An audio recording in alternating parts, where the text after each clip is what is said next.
What's up, everybody? Thralls here once again. I'm Necrotic. I'm not Necrotic Nick. Definitely not Necrotic. I am Jammin John, however. Tested positive for it. Yep. And we have yet another album review for you, and one that I expected in the future, but I didn't expect so soon, because this band is absolutely insane, and kind of a fun friend of the channel too. Like, there's a lot of fun associations we all have. Either way, we are going over the latest offering from Veilburner, Longing for Triumph, Reeking of Tragedy. This also comes out on the 14th of November on Transcending Obscurity Records. This band formed in 2014 in Pennsylvania.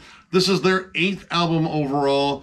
I have been a fan since their album Lurkers in the Capsule of Skull. A friend of the channel told me to check them out. I did. Reviewed that album. My brain was fondled, molested, and headbutted. But, I mean, it was an awesome listen. And then they got a hold of us and thanked us. And I ended up going over their self-titled album, which is fucking awesome. And last year, I got introduced John to this band with their last album, The Duality of Decapitation and Wisdom, which is absolutely bonkers. And, I mean, that's kind of this band. This band is avant-garde, blackened death metal, a lot of occultish themes, like occultism, nihilism, Gnosticism. I think I made the joke last time, all the fun isms, maybe even a little bit of Satanism. I don't know. I just went with the Christian shirt because it felt like this album. This band is just hard to describe, even though we're going to try once again. And for all the crazy shit you're going to hear in this album, it's still hard to believe it is just a two-man project. Yeah, it's wild because there's so much going on here. I mean, I was a giant fan of the last record. It was a year-end list for me. Albeit this is kind of a late-in-the-year release. I was very happy once I figured out it was coming out. And it was kind of a surprise, too. I just happened to look and I went, oh, new Veilburner. So, I mean, that's cool. But I was super excited to get into it because I remember how much I loved the last record. And this record is crazy. And that's probably the easiest way to describe it. We're going to try to go in depth here, but it's wild. Yeah, and this album kind of brought me back to the time we actually got a chance to talk to these guys. We were on a stream with them over on Gas Masks and Hand Grenades because our buddy Jeff over there knows these guys as well and became a big fan of their music. Possibly through me. I don't know. Maybe. You have to admit I'm right that they're awesome, Jeff. Either way, we had a chance to talk to them, and we were, of course, going over their last album, and I brought up how much I really liked the self-titled one, and I believe in passing they said, well, the next one we're working on, which we're already working on it, will definitely be more akin to the self-titled one. So I had that kind of in the back of my head going into this one. And again, I didn't expect this one to happen so soon. Like, I expected this, next year. But again, 1 year between releases. But again, this is a two-man project. I don't think they tour. But they're frequently creative and just looking for, I don't know, like different ways to both express all of the strange stuff that they're into and their influences, but also really make it their own. Because I can't really think of one band that sounds like Veilburner. I can think of a bunch of bands blended together that do. Though. Yeah, 100%. The fact that this record is kind of a mind fuck, like I kind of want to go get that in person too, just to see what happens. Just maybe do I grow an extra arm coming out of the show? I don't know. But I've been asking for upgrades for years. I've been asking for things like titanium knees, and that doesn't happen. So maybe the secret lies within seeing Veilburner live. And like you said, Mindfuck is kind of, well, it's not just like a singular album by them. It's kind of all their albums.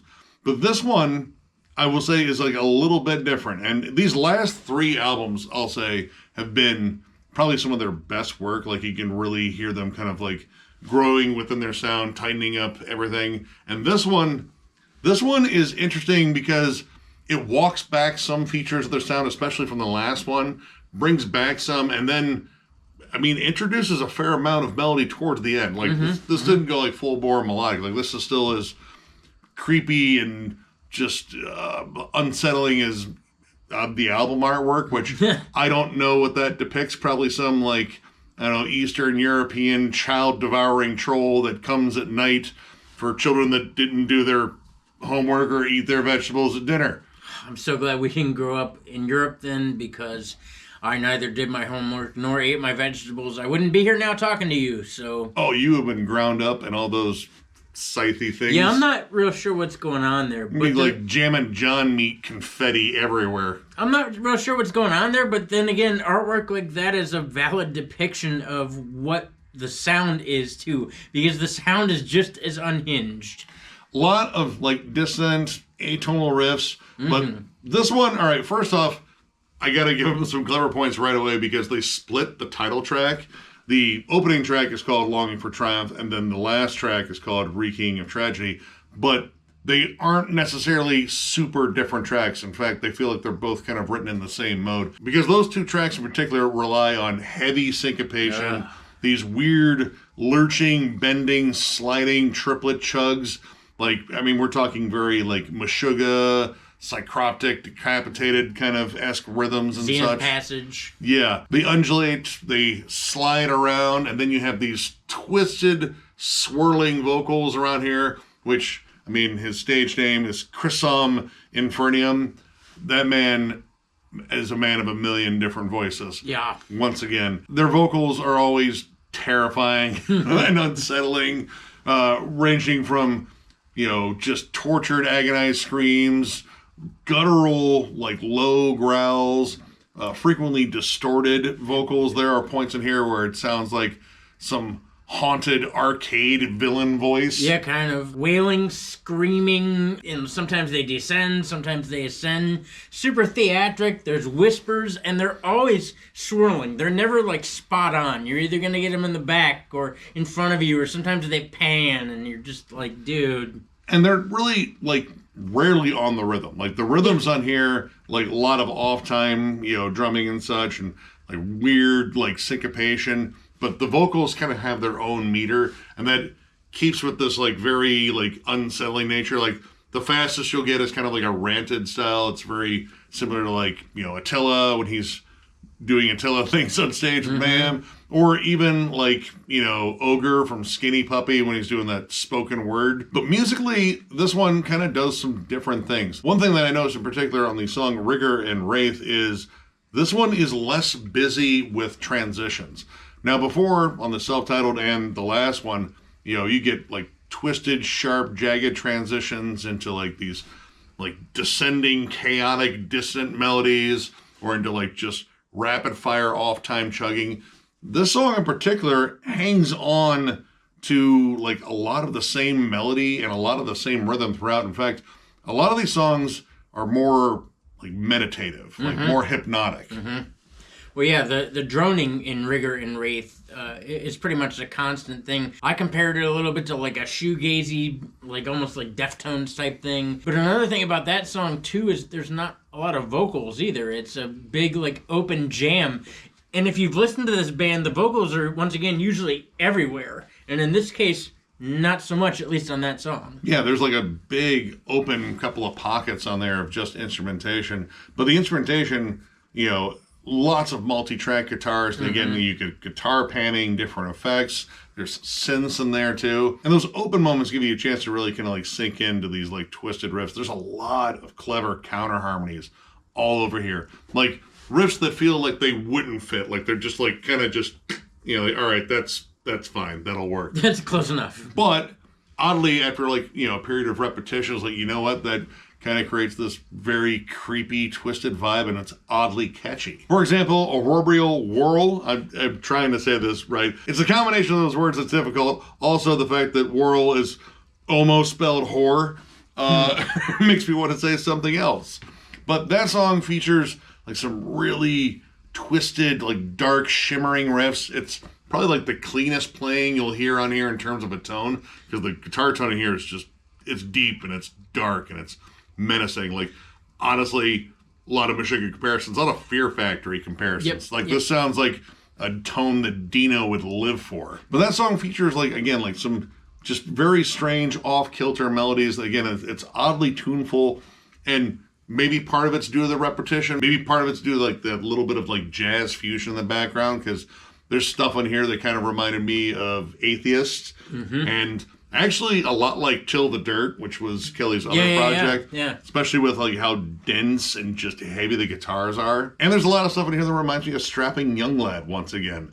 but specifically around Alien, which I brought up to the band, and I'm not entirely sure they're familiar with that album or if they listened to it. Yeah, I think they said they'd never heard it, which was really bizarre because a lot of the sound of that record is in their sound. And it's actually mostly in the song Matter O, the Most Awful of Martyrs. Just the way that whole song is, the overall kind of droning vibe that's in there. It's upbeat, it's polyrhythmic, but it feels off. It feels very similar to like some of the rhythms and the drum patterns that are on Skeksis, which is the second track on Alien. You get these rumbling, syncopated, like heavy droning riffs, but again, like the pattern of it is just weird. Like it's just kind of got this like little off time groove, and the atmosphere swirling around that song is nuts. It feels like whatever they are in this incarnation, because I know they're dressed up as something strange because that's what they do. It's like they just grabbed you by your legs and just hurled you through the fucking cosmos, just screaming and ranting and shouting at you. And then they just all of a sudden stop and just, start playing something very pleasant and very hooky, because this was one of the first points on the album where it's like, dude, there's a lot of melody here. Yep. You get into this like little off time kind of like swing and just more like, traditional like riffs and melodies and such, because a lot of this stuff is, again, very off kilter, very left field, but hearing something that is a little bit more contemporary is almost kind of shocking. But it's a very pleasant melody. There's even leads that show up in here.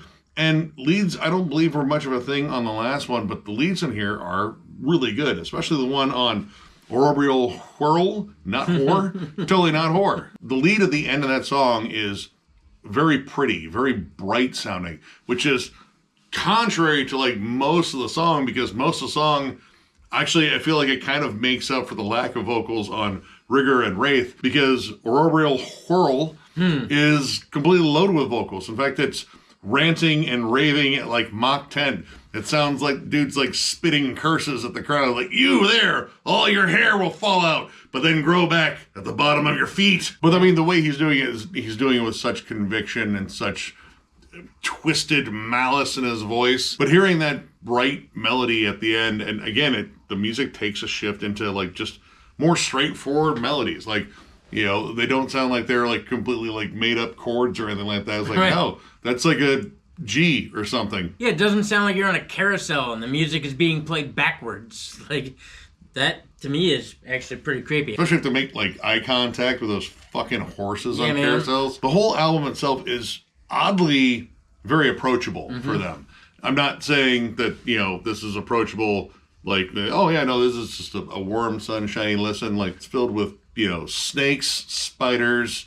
There's probably a deranged homeless man with rabies in there. About 3 or 4 ghosts. Every touchable surface is covered in burrs, Or it's sticky. But the shift in like the overall dynamics in terms of like the songwriting here, I don't know, I kind of like it. It makes this different. Like, yes, this does kind of sound a little bit like the self-titled, but that one even feels a little bit more jagged and a little bit more like twisted than this one. Like, this one, again, has this weird meditative quality where the songs build more. Like, honestly, it kind of builds a bit like post-metal in spots. I will say this, too. There are a lot more riffs going on in here. Like, it's not just like weird tones and descending, ascending, like meshing of different noises. Longing for Triumph, the opening track, is particularly gnarly. Deathy Shadow Portrait is awesome. Actually, the 2 title tracks, the first track and the last track, probably some of my favorite riffs on the album, period. They also pull back the atmosphere just enough. Like, this honestly pushes the guitars, I would say,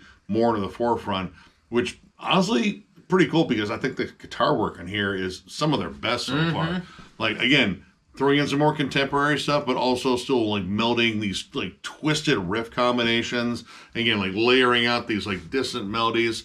I think all of that is showcased beautifully on here. And it is as though the atmosphere disappears. It's all over here, especially like transitional atmosphere between songs. Like, this album, much like any of their other albums, has a great flow to it. They keep you immersed in their strange, twisted, dark fucking world. But I like that this is like maybe like less complex in one way, but more complex in another. It definitely shows a whole other dimension to this band.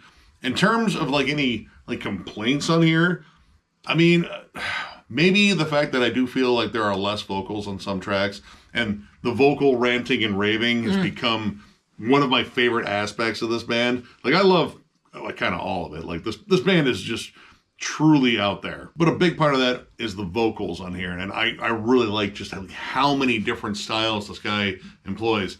Not that I'm really complaining about like having like open instrumentation and, you know, just like clever riffing here and there, but again, that theatrical component where it makes it sound even more over the top, or if you like, you know, played it backwards, you would legit summon a Lovecraftian entity that you probably wouldn't have any control over. That's my guess. And it's not that it's necessarily like overly voided, like there's still a ton of vocals on there. It's just missing a bit of that really like over the top theatrical aspect. Like there's not as much in the way of like those big elongated screams that are in some of the other records, or again with the guitars being so much in the forefront of things and the vocals kind of being back a little bit, it kind of misses that added batch of like atmosphere that the vocals created. Because I mean usually it's a fucking rant. I also kind of wonder about the last few tracks featuring more melodic sections. I kind of wonder if that's like a tell for maybe the next one,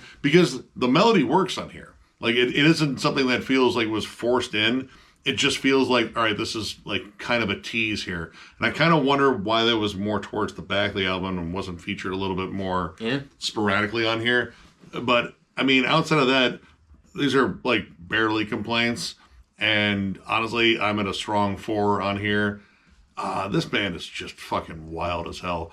But honestly, they found a way to be like maybe a little bit more listenable on here. Like in terms of like being a less challenging listen, but I still feel as though it's a challenging listen in a different way. I kind of like these tracks with like less transitions and the kind of they're just doing the whole build thing. It's a lot more in the way of like, you know, strange off-time grooves on here that really stick in your head. That, and again, like some melodic stuff, like some more, again, traditional, contemporary, whatever the hell you want to call it, like just straight up melodies kind of meshed into this weird, twisted world that this band creates with every album. Like every album's its own weird planet or something. I don't know. That might be in the lyrics someplace. I can never understand them. I just know dude's just ranting some terrifying shit. But it works with the fucking sound. Like this band, I think, is honestly becoming one of my favorite bands in terms of the whole avant-garde metal thing, and that can be kind of a challenging thing to get into, but to me that feels like a good gateway band into that, because there's enough riffage on here, there's enough straight up blast beats and just, you know, metal aggression on here that I feel like there's just like good hold points, like points that'll kind of stick in people's heads, like, oh yeah, this was chaos, but there's some good shit on here. But yeah, if you're a big fan of again, Strapping Young Lad's Alien, it's still there. Also, again, Atheist. There are definitely moments in here that remind me of Portal, though infinitely more listenable, I would say. A little bit of Decapitated, definitely some Meshuggah in there, some Gorguts as well, like later Gorguts. Just check this band out, trust me, they're fucking wild. I also agree on the good, strong, solid 4. I had a really good time listening to this record. This is probably my 3rd or 4th time actually jamming it.